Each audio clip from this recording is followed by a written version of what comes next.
आपको ये बताऊं, ढाई आसान लेक्चर है, 2-3 चीजें वो कह रहा है। Discounted cash flows.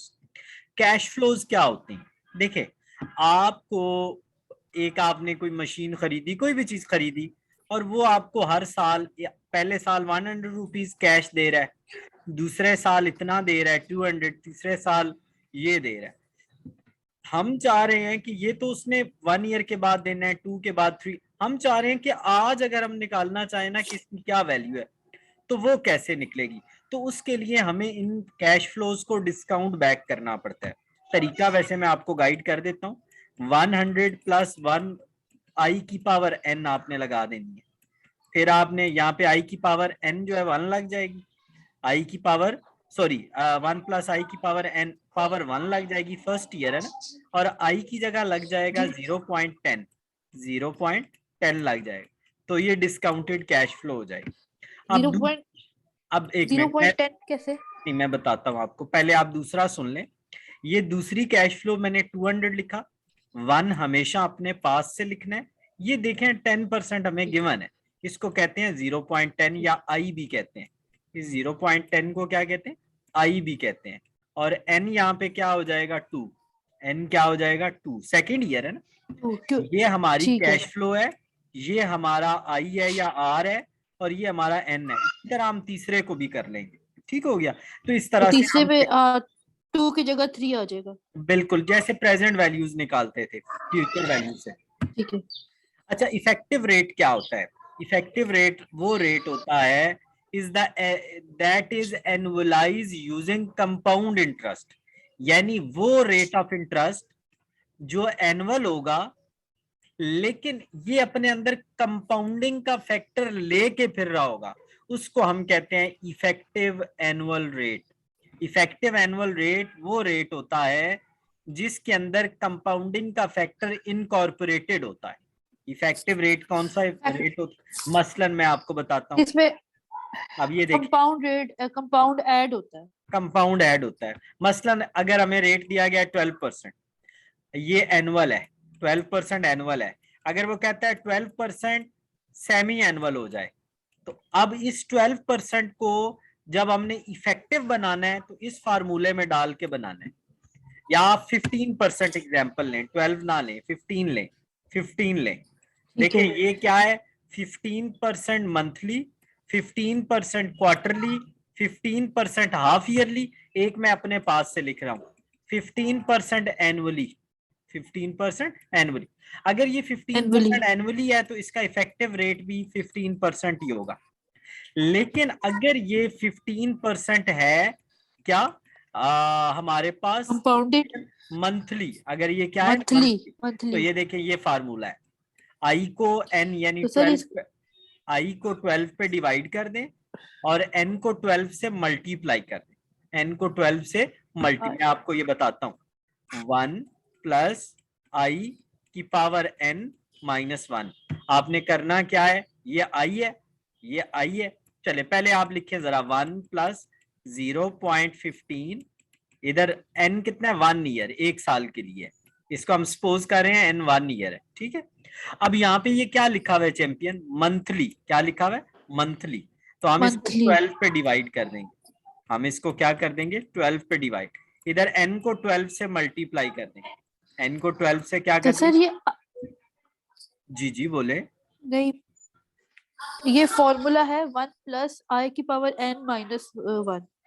ठीक है, 1 प्लस ऐसे ही है आई ना? की पावर n, आप सिंपल लिखें, ये माइनस नीचे 1। हाँ जी, 1 प्लस आई की पावर n, ये फार्मूला है, ठीक है। लेकिन अच्छा, अगर मंथली होगा, अगर हाँ, मंथली होगा आई को भी 12 पे डिवाइड, एन को 12 से मल्टीप्लाई। अगर क्वार्टरली होगा आई को 4 से डिवाइड और एन को 4 से मल्टीप्लाई। और अगर ये हाफ ईयरली होगा तो एन को 2 पे डिवाइड और आई को एन को 2 से मल्टीप्लाई, आई को 2 पे सर डिवाइड। ये जो मुझे आपने लिखवाया था पहले भी, एनुअली का n को 1 से मल्टीप्लाई r को डिवाइड, वही सिस्टम है? वही सिस्टम है, एग्जैक्ट वही सिस्टम। ये इफेक्टिव रेट और वो n को सेमी एनुअल में n को 2 से मल्टीप्लाई, r को 2 से डिवाइड, ये वही क्वार्टरली में चीज है, n को वही 4 चीज से है, वही मल्टीप्लाई। चीज है, वही चीज है ना? वही चीज। सिर्फ ठीक इसमें है। क्या है, और n को साथ इसके वो एनओटी की अमाउंट नहीं लिखी हुई या कोई अमाउंट साथ नहीं लिखी। सिर्फ परसेंटेज डाला गया। अच्छा अब आप एक चीज देखें ना, हमें एनुअली कितना रेट मिलना है 15%। एनुअली हमें कितना रेट मिल रहा है 15%।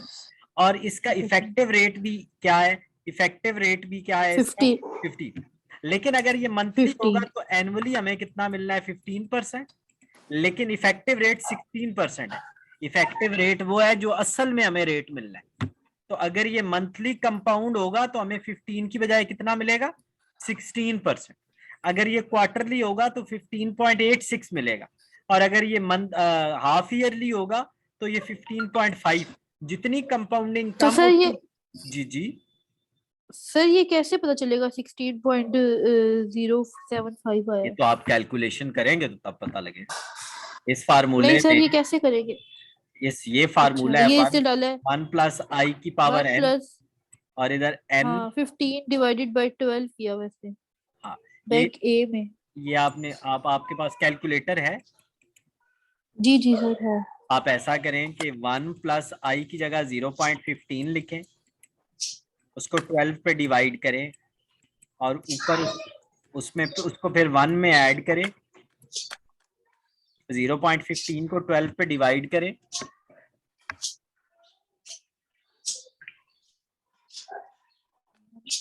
प्लस 0.15, ये आ गया 1.15 डिवाइडेड बाय 12, तो ये 0.095 आ रहा है। ठीक है, उसको 1 में ऐड करें।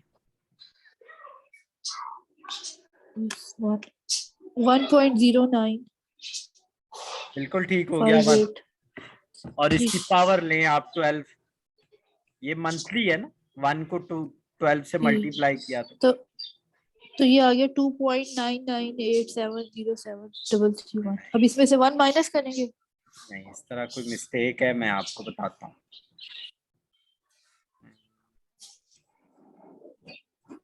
जैसा कि मैंने आपको समझाया है, हम करेंगे ये कि 0.15 को हम डिवाइड करेंगे 12 पे। ये 12 पे डिवाइड हो गया। इसमें प्लस करेंगे हम 1, हम इसमें 1 को प्लस करेंगे, प्लस 1 करेंगे, ये हमारा आंसर आ गया। अब इसकी आप पावर लेंगे, ये मेरे ख्याल में पावर फंक्शन है, कौन सा है? हाँ एक्स वाई वाला तो नहीं, ये नहीं है। ये वाला फंक्शन था।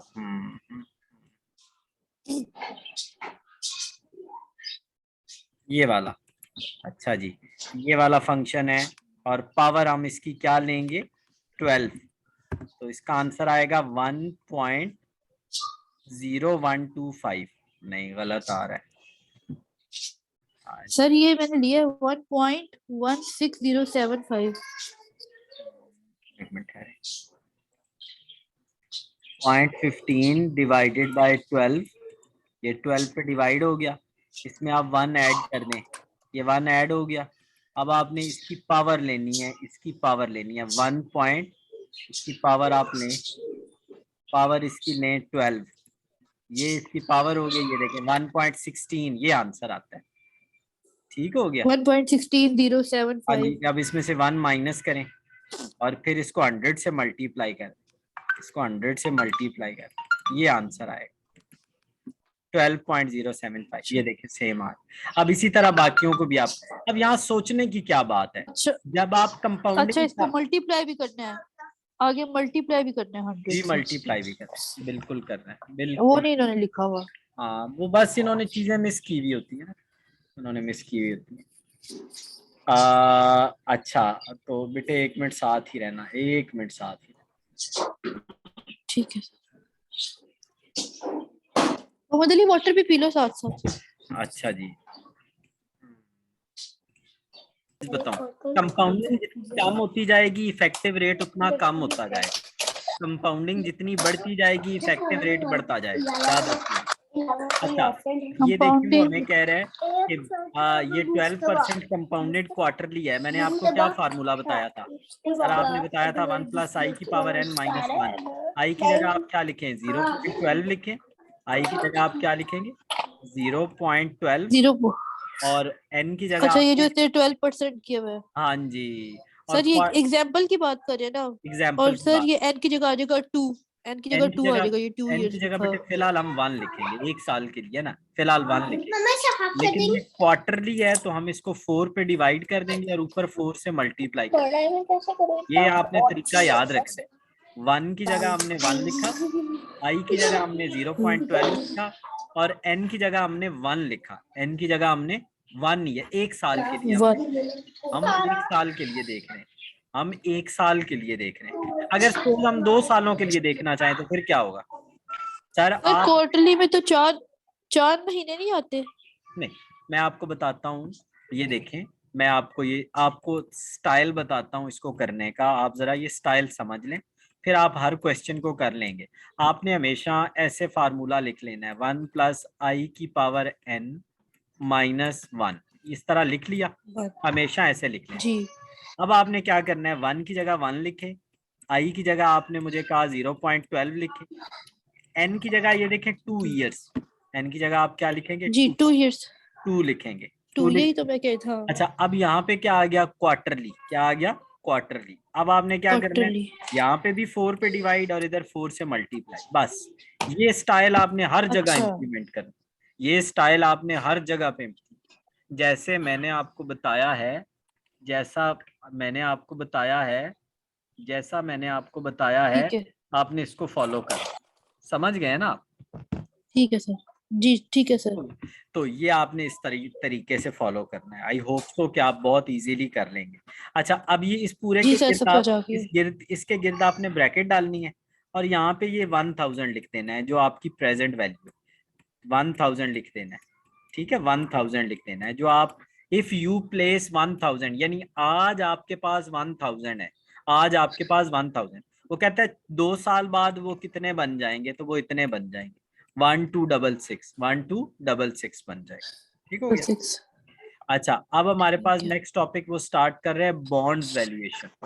बेसिकली जो बॉन्ड होते हैं ना, वो कब इशू किए जाते हैं, जब लोगों से हम इंटरेस्ट पे पैसे लेते हैं ना, और उन लोगों को हम इंटरेस्ट में पेमेंट करते हैं, तो उनसे हम पैसा लेते हैं। बॉन्ड क्या होते हैं, इक्नॉलेजमेंट फॉर डेट, यानी कंपनी ने डेट लिया और एक पीस ऑफ पेपर बंदे को दिया कि जी मैंने आपसे क्या लिया है, लोन लिया है, और ये आप पीस ऑफ पेपर रखें, लोड। आप पीस ऑफ पेपर रखें, ठीक है। तो ये पीस ऑफ पेपर है आपके पास, तो ये आप रखें, तो ये क्या है, बॉन्ड है, बॉन्ड है, ठीक हो गया। उस बॉन्ड के साथ ना पुराने जमाने में कूपन्स भी लगे होते थे। कूपन्स पता है क्या होते हैं, जिस तरह एक टी बैग नहीं होता, टी बैग, उस तरह के होते थे, हर बॉन्ड के साथ लगे होते थे। और उसका मकसद क्या होता था कि हर कूपन के ऊपर डेट भी लिखी होती थी, इंटरेस्ट भी लिखा होता था, कि आपने फलां डेट को इतना इंटरेस्ट लेने आ जाना। तो अब आपको समझ आ गई कि कूपन अच्छा क्या अच्छा। चीज, ठीक कूपन है। कूपन एक ठीक है। टी बैग के जितना एक चिट होती थी, उसके ऊपर डेट भी लिखी होती थी और इंटरेस्ट भी लिखा होता था। अच्छा फेस वैल्यू क्या होती है, फेस वैल्यू को पार वैल्यू भी कहते हैं, प्रिंसिपल, जी जो फेस वैल्यू जिसपे हम बॉन्ड के मुंह परचेज पे जो करते वैल्यू हैं। लिखी होती है ना, उसको हम क्या बोलते हैं, हाँ फेस वैल्यू बोलते हैं। Face coupon value. रेट मैंने आपको बता दिया। वाईटीएम क्या होता है, यील्ड टू मेच्योरिटी, यील्ड होता है प्रॉफिट, वो प्रॉफिट जो बॉन्ड पर उसकी मेच्योरिटी तक हमें मिलेगा, उसको हम वाईटीएम कहते हैं, यील्ड टू मेच्योरिटी कहते हैं, ठीक हो गया।